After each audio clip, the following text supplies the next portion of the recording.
পড়ে যায়, তাহলে আপনার কাজটা কোথাও থেকে কন্ট্যাক্ট করা যে সে কি অবস্থা আছে। তা মনে করি এই ব্যক্তি অজ্ঞান পড়ে গেছে, আপনাকে কন্ট্যাক্ট করবো।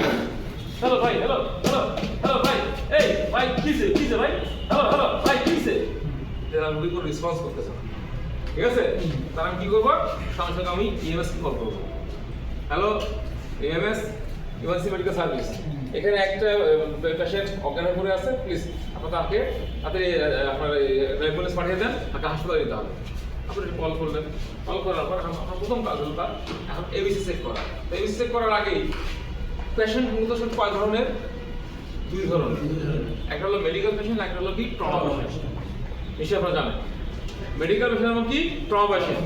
তো মেডিকেল পেশেন্ট কোনটা, স্বাভাবিক অসুস্থতাজনিত কারণে যে রোগীটা পাওয়া যায়, বিশেষ করে জ্বর, সর্দি, কাশি, মাথা ব্যথা কিংবা অন্য কোনো কারণে দুর্বলতার কারণে শুয়ে আছেন, এটা হলো আপনার মেডিকেল পেশেন্ট। আর ট্রমা পেশেন্টটা কোনটা, আঘাতজনিত কারণে যে পেশেন্টটা পাওয়া যায় সেটা হলো ট্রমা পেশেন্ট। যত প্রকার আঘাত হোক না কেন, যে কোনো প্রকার আঘাত হোক, ঠিক আছে? তো এখন দেখলাম যে আমি ইরিটেট পড়ে আসতাম, আমি কি করবো, কন্ট্যাক্ট করলাম, কন্ট্যাক্ট করে আমি মেডিকেল সার্ভিসে কল করলাম, জিজ্ঞেস করে ভাই ঘটনা কি হয়েছে এখানে। তখন লোক বললো ভাই এই যে হাড়তে যাচ্ছিল, যেতে একটা বাস মানে ধাক্কা দিচ্ছে, কিংবা আমি হঠাৎ করে এবার যখন আপনাকে বলি কাজ করতেছে, হঠাৎ করে উনি মাথা ঘুরে পড়ে গেছে। তো আপনি কি করবেন, ওকে ঠিক আছে, তখন আপনি তার এবিসি চেক করবেন। তো যেহেতু পড়ে গেছে তার আগে এয়ারওয়ে ওপেন করতে হবে। তো এয়ারওয়ে ওপেন করার পদ্ধতি হলো দুই ধরনের, একটা হলো হেড টিল চিনলি, আর একটা হলো জটরা। তো সেটা মেডিকেল পেশেন্ট এবং ট্রমা পেশেন্টের উপর নির্ভর করে আমার এয়ারওয়ে ওপেন করতে হবে। তাহলে যদি মেডিকেল পেশেন্ট হয় তাহলে আমি কি বলছি, হেড টিল চিনলি, তাহলে আমি রুগীটার ডান দিকে আমি বসবো, হাঁটু করে বসে আর মাথাটাকে কপালের উপর আমি হাত রাখবো, আর চিনটাকে ধরে আমি এই লিফট করে এই যে তার গলার যে এয়ারওয়েটাকে, এই এয়ারওয়েটাকে ক্লিয়ার করা, আর মুখটাকে খুলে মুখের দিকে তাকায় দেখবো যে মুখের মধ্যে কোনো এফবিএও আছে কি। এফবিএও মানে কি, ফরেন বডি এয়ারওয়ে অবস্থা আছে, তাই সে খাচ্ছে। মানুষ তো এখন খায়, গল্প করে, এই জন্য আল্লাহ বলছে আমাদের হাদিসে আছে যে তুমি যখন খাবার খাবা তখন বলনে আল্লাহর নাম নাও, খাওয়ার সময় খাবার কি হবে, কথা বলাটা উচিত না। কি হয়, কথা বলতে বলতে দেখা গেল আমার যে পথ দিয়ে আমরা নিঃশ্বাস নেই ওই পথেই কিন্তু আমরা খাচ্ছি। খাবারটা যখন আমরা খাই তখন পাকস্থলীতে আমার নিঃশ্বাস নেই তখন জানলাম, ঠিক কিনা? এখন খাবার যদি কোনো কারণে এখানে একটা ভালভ আছে, এই ভালভ যখন খাবার খাই তখন পাকস্থলীর দিকে ভালভটা খুলে যায়, আর যখন আমরা নিঃশ্বাস নেই তখন পাকস্থলীর দিকে বন্ধ হয়, ফুসফুসের দিকে লাইন ক্লিয়ার করে যায়। যখন ট্রেন যাতে ট্রেন গাড়ি দিয়ে যখন যদি লাইন চেঞ্জ করতে হয় তখন আমাদের চেঞ্জ আছে সেটাকে মাথাটাকে এদিক করে দেয়, যখন করে দেয় তখন এদিকে গেল, আবার এদিক করে দেয় লাইনের দিকে চলে যায়। ঠিক ওইরকম এইখানে আল্লাহর এমন এক কুদরতি জিনিস এইখানে আছে যে যখন খাবারটা খাচ্ছি তখন চলেছে পাকস্থলীতে, আর যখন নিঃশ্বাস নিচ্ছি তখন পাকস্থলী লাইন বন্ধ হয়ে আমাকে লাইনের মধ্যে বাড়াই দিচ্ছি। যখন আমরা দাঁড়িয়ে দাঁড়িয়ে খাবো, কথা বলতে বলতে খাবো, কোনো কারণে কোনো যদি হঠাৎ করে একটু ভুল 19-20 হয়ে যায় তখন খাবারটা আমার কি হয়, লাইনে চলে যায়। লাইনে চলে গেলে তখন আপনার শ্বাস প্রশ্বাসের সমস্যা হয়ে যায়, ঠিক আছে? আবার অনেক সময় দেখা গেল গলা এখানে আটকে যায়, ঠিক আছে? এখন আমার কি করতে হবে, এয়ারওয়েটা আমি ওপেন করবো, এয়ার ওপেন করে মুখে দেখে দেখবো কোনো কিছু আছে না নাই, দেখলাম মনে করলাম নাই, ঠিক আছে? আর যদি থাকে তাহলে আমরা কি করবো, এই যে মিডল ফিঙ্গার একটা লম্বা আছে, এটা দিয়ে আমি মুখে লাগিয়ে আমি সুইপ করার বাই করার চেষ্টা করবো। সুইপ করে দিলাম, আমি কি করবো, তার এবিসি চেক করবো, এবিসি। এতে বলা হয় এয়ারওয়ে, বিতে হলো ব্রিদিং, সিতে হলো সার্কুলেশন। তার প্রথমে কি করবো, তার আমি আমার এই যে গালটাকে তার নাকের কাছে রাখলাম, আর এই যে গলাটা আছে, গলাটা দেখেন এই জায়গাটায়, এইখানে আর এইখানে, এখানে একটা পালস, এখানে পালস, এখানে পালস, একই পালস। এই পালসের নাম কি বলুন তো, ক্যারোটিড পালস। কি পালস? Carotid pulse. আর এই হাতে যে পালসটা আছে এখানে আছে, এখানে দুই হাতে একই পালস। কি pulse? Radial pulse. Radial pulse কখন দেখা হয়, যখন কোনো ব্যক্তি সুস্থ থাকে, ডাক্তারের কাছে যায়, ডাক্তারের সঙ্গে কথা বলতে বলে, তখন ডাক্তার এই পালস দুটো দেখে, আর এই দেখে না, দেখে। কিন্তু কোনো ব্যক্তি যদি অজ্ঞান হয়ে যায় তখন সেই ক্ষেত্রে এই গলার পালস দেখতে হয়। এইটার নাম হলো কি, ক্যারোটিড। সবাই আমরা এইখানে দেখেন চেপে ধরি, অথবা এদিকে চেপে ধরি, দেখেন যাদের টিক টিক এরকম পাচ্ছেন সে জীবিত আছেন, আর যিনি পাচ্ছেন না তিনি মারা গেছেন।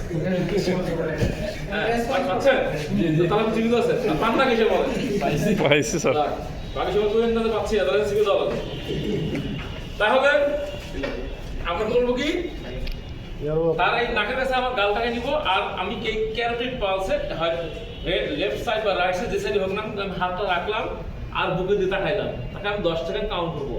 1001, 1002, 1003, 1004, 1005, 1006, 1007, 1008, 1009, 1010।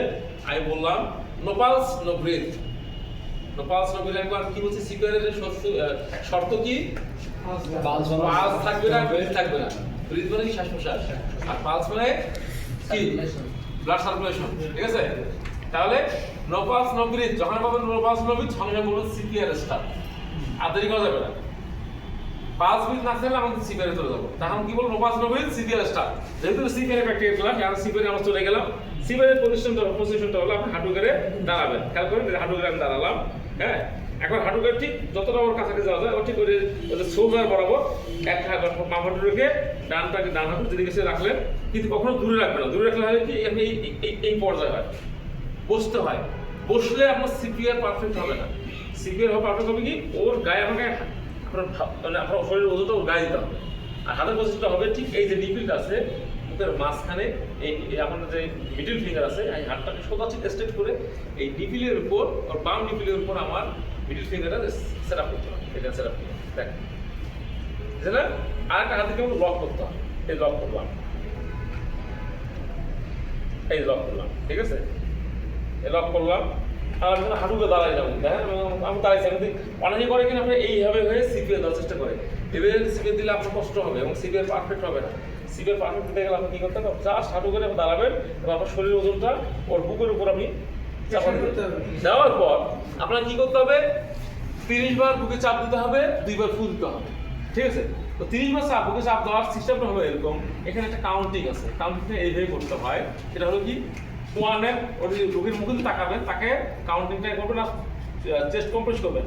1 and 2 and 3 and 4 and 5 and 6 and 7 and 8 and 9 and 10, 11, 12, 13, 14, 15, 16, 17 and 18, 19, 20, 1, 2, 3, 4, 5, 6, 7, 8, 9 and 1 বলে দুইটা ফু দিবেন। তো ফু দেওয়ার সময় কিন্তু অবশ্যই দুইটা উঁচু করবেন। আপনাদের কি এবার সিভিয়ার প্র্যাকটিস হয়েছিল? না স্যার। তাহলে আগামীতে হবে। হ্যাঁ, কারণ যেহেতু ক্লাসটা হয়নি, মানে এই জন্য হয়নি। দুটো উঁচু করবেন, নাকটা চেপে ধরে মুখের মধ্যে মুখ লাগিয়ে বুকে ফুলবে। আরেকটা ফুক, যে আবার যে সব বেশ 1 and 2 and 3 and 4 and 5 and 6 and 7 and 8 and 9 and 10, 11, 12, 13, 14, 15, 16, 17 and 18, 19, 20, 1, 2, 3, 4, 5, 6, 7, 8, 9 and 2। এই 5 বার দিব আগে, 5 বার সাইকেল হবে, অর্থাৎ 150 বার চাপ দিতে হবে।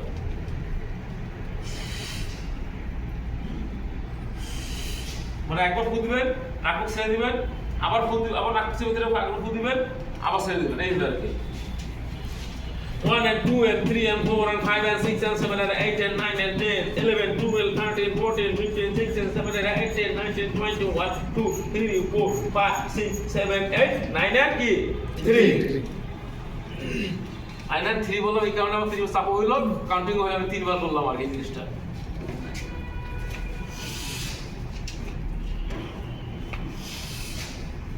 আবার 1 and 2 and 3 and 4 and 5 and 6 and 7 and 8 and 9 and 10, 11, 12, 13, 14, 15, 16, 17, 18, 19, 20, 1, 2, 3, 4, 5, 6, 7, 8, 9 and 4।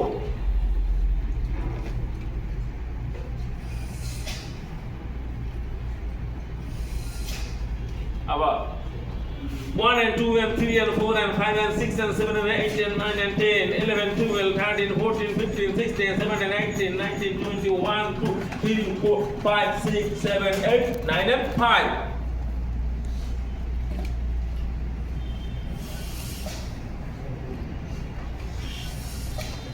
এটা এক সাইকেল হয়ে গেল, ঠিক আছে?